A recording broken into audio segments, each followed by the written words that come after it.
के सामर्थी नाम में।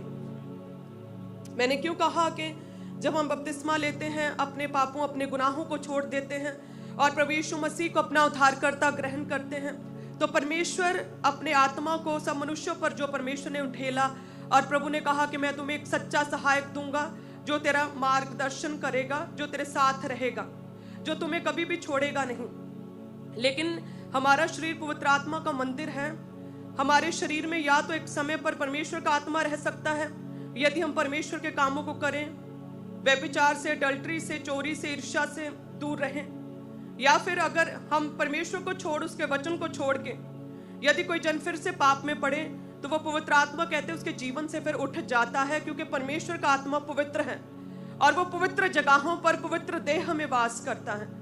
इसीलिए कहते हैं कि अशुद्ध आत्मा जब किसी मनुष्य से निकलती है, क्योंकि उसने प्रभु यीशु मसीह को अपना उद्धारकर्ता ग्रहण किया, लेकिन कहते हैं कि जब वो शुद्ध आत्मा निकलती है तो वापस आकर फिर से उस देह को, उस शरीर को, उस मनुष्य को चेक करती है कि कहीं ये फिर से पाप में तो नहीं गिरा। यदि गिरा है तो कहते हैं कि वो अपने साथ 7 और दुष्ट आत्माओं को लेकर आती है और बैठकर उस देह में वास करती है, और उस मनुष्य की दशा पहले से भी अधिक बुरी और बदतर हो जाती है। हालेलुया। सो इसीलिए कलीसिया और जितने भी परमेश्वर के घर में हैं, अपने आप को आज चेक करें, पूरी तरह से जांचें, क्योंकि हमारे परमेश्वर केवल प्रभु यीशु मसीह है जो कि हमें एक नया सत्य का मार्ग दिखाते हैं, जो हमारे जीवनों में अपने पवित्र आत्मा को उठेलते हैं। और पवित्र आत्मा केवल बपतिस्मा लेने के बाद एक बार नहीं कि हाँ पवित्र आत्मा से मैं भरा था जब मैंने बपतिस्मा लिया। कहते हैं कि दाखरस के मत वाले ना बनो, क्योंकि इससे लुचपन होता है, परंतु आत्मा से परिपूर्ण होते चले जाओ।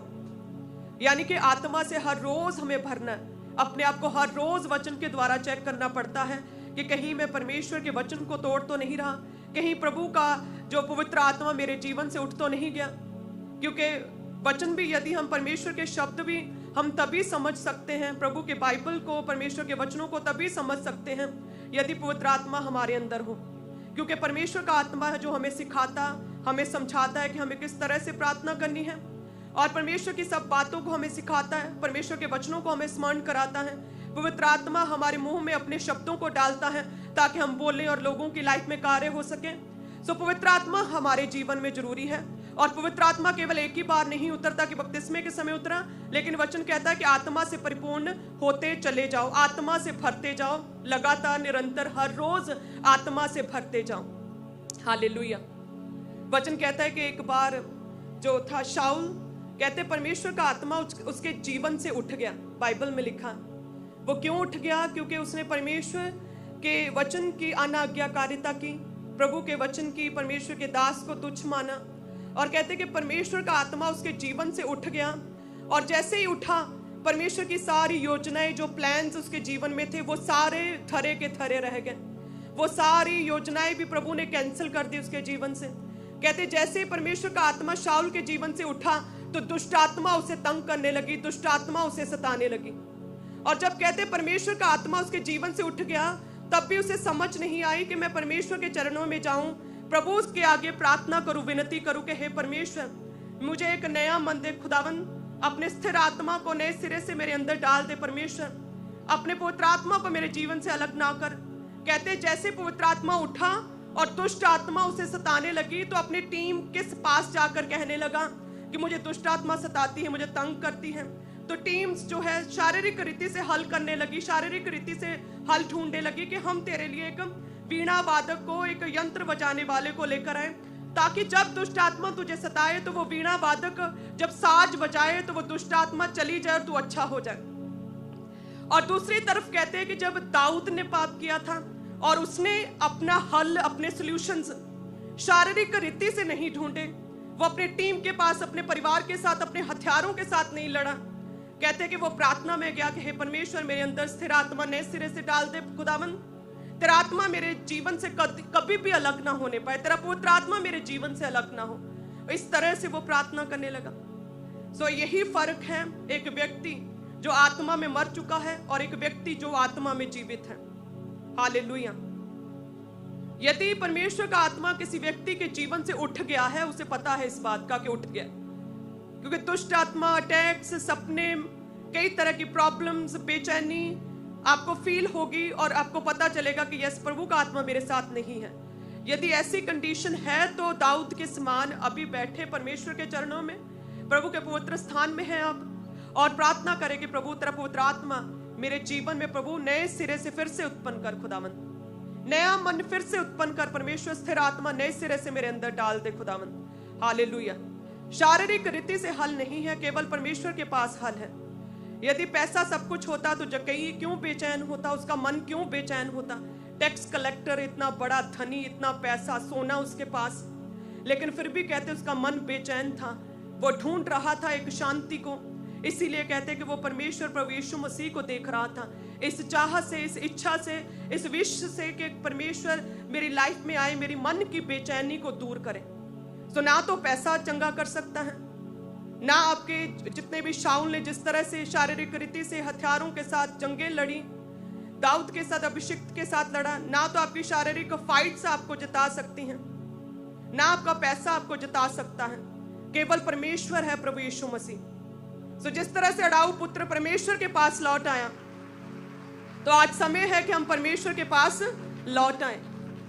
परमेश्वर के पास क्या करें? लौट आए आज ही।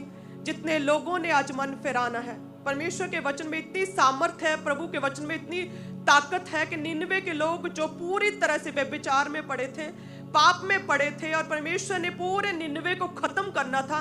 प्रभु का वचन इतना जीवित, इतना सामर्थी है कि जैसे परमेश्वर का वचन उन निन्वे के व्यभिचारी लोगों के पास, पापियों के पास पहुंचा, तभी सेम टाइम कहते उन्होंने मन फिराया। प्रभु के वचन में इतनी सामर्थ्य, इतना ताकत है, खुदा के वचन में इतनी सामर्थ्य है। हालेलुया। सो आज उसी तरह से आप परमेश्वर के घर में प्रभु के वचन को सुन रहे हैं, प्रभु के पास आत्मा में लौट आए। जो भी आपके प्रॉब्लम्स हैं, उनका ना तो पैसा हल कर सकता है, और ना ही कोई व्यक्ति, ना आपकी शारीरिक फाइट्स हल कर सकती हैं। केवल परमेश्वर है प्रभु यीशु मसीह हल करने वाला। हालेलुया। परमेश्वर के पास आए, जिस तरह से जक्कई ने बो दिया, दे दिया परमेश्वर के कहने पर, अपना सब कुछ अन्यायपूर्ण रीति से जो कमाया था 4 गुना करके लौटा दिया, और कहते हैं कि उसे एक शांति, एक सच्ची शांति महसूस हुई, उसकी सारी मन की बेचैनी कहते दूर हुई। उसी तरह से आज जितने भी लोग बोते हैं, जब हम प्रभु के कामों के लिए बोते हैं, तो परमेश्वर हमारे उस पैसे को कई गुना करके हमें वापस करता है। हमारा परमेश्वर क्या है? बहुतायत से देने वाला परमेश्वर है। कई गुना करके, मल्टीप्लाई करके खुदावंद देने वाला परमेश्वर है। 30, 60 और 100 गुना करके प्रभु डबल करके, अय्यूब की तरह डबल करके देने वाला परमेश्वर है। इसहाक को 100 गुना उसने जोता बोया, 100 गुना फल पाया, 100 गुना देने वाला परमेश्वर है। हालेलुया। ये आप पर डिपेंड करता है कि आपको 10% चाहिए, 30 चाहिए, 60 चाहिए, 100 चाहिए। जितना आप परमेश्वर में अपने आप को अभी तैयार करेंगे, अपने पापों से सबसे पहले मन फिराएं, अपने गुनाहों को, गलत आदतों को छोड़ दें। पवित्र आत्मा आपके मन में जो भी डाल रहा है कि ये वायदा कर, तो कर, अभी वायदा करना है। हालेलुया। जब मैं पूरी तरह से नहीं थी मसीह में, तो पवित्र आत्मा ने मेरे मन में डाला कि सोशल मीडिया नहीं देखना है, छोड़ दे। तो मैंने उसी समय पवित्र आत्मा की आवाज को सुना था, और 12 साल पहले मैंने छोड़ दिया था। और तब समझ नहीं आई थी कि क्यों कहा परमेश्वर ने, क्योंकि प्रभु ने इतनी बड़ी सेवकाई के लिए प्रभु ने चुना था, इतनी बड़ी सेवकाई थी। यदि हर वक्त मैं फेसबुक, इंस्टा पर, सोशल मीडिया पर ही अपना टाइम वेस्ट करती, डिस्ट्रैक्ट रहती, तो प्रभु के कामों को, परमेश्वर की सेवा को कैसे सीख पाती, कैसे प्रभु के कामों को कर पाती। सो परमेश्वर ने फोकस में रखने के लिए, डिस्ट्रैक्ट ना होने के लिए, टाइम वेस्ट ना हो, प्रभु के काम हो सके, इसलिए प्रभु ने 12 साल पहले पवित्र आत्मा ने मुझसे बात की थी, और उसी समय पवित्र आत्मा की बात को सुना था। हालेलुया। सो आज अपने शरीरों पर पवित्र आत्मा को नियंत्रण करने दें। हर एक विश्वासी के जीवन में पवित्र आत्मा है, लेकिन नियंत्रण नहीं होने दे रहे, पवित्र आत्मा को कंट्रोल नहीं करने दे रहे हैं हम, ये प्रॉब्लम है। सो आज पवित्र आत्मा को अपने जीवन पर कंट्रोल करने दें। खुदावंद का आत्मा आपसे जो भी कहता है, जो भी गुनाह, जो भी गलत आदत छोड़ने के लिए कहता है, अभी वायदा करे परमेश्वर से कि प्रभु मैं त्याग देता हूं। खुदावंद तेरा आत्मा, तेरा पवित्र आत्मा मेरे जीवन से कभी भी अलग ना होने पाए। हालेलुया। वचन कहता है किसी भी बात की चिंता मत करो, क्योंकि परमेश्वर है जो तुम्हारी प्रार्थनाओं को, पवित्र आत्मा आहें भर भर के तुम्हारे भीतर से परमेश्वर के पास विनती करेगा तुम्हारी ओर से। जो तुम नहीं जानते हो, पवित्र आत्मा वो भी प्रार्थना तुम्हारी ओर से कर सकता है। पवित्र आत्मा की बात को सुने। पवित्र आत्मा जेंटल परमेश्वर है, वो पवित्र आत्मा दुष्ट आत्मा नहीं जो बल से जबरदस्ती किसी को मरोड़ के किसी के शरीर में उतरे। वो पवित्र आत्मा है। जब हम परमेश्वर को अपनी लाइफ में जगह देते हैं, उसके वचन पर चलते हैं, तो पवित्र आत्मा हमारे जीवन में उतरता है, एक प्रकाश लेकर आता है, परमेश्वर के तेजस्वी रूप में अंश अंश करके हमें बढ़ाता है। सो इस पवित्र आत्मा को अपने जीवन पर, अपनी लाइफ पर कंट्रोल, नियंत्रण करने दें प्रभु यीशु मसीह के नाम में। आप देखेंगे फर्क, आप देखेंगे बदलाव, आप देखेंगे चेंजेस, आप देखेंगे परमेश्वर के बड़े कामों को अपने जीवन में पूरा होते हुए। हालेलुया।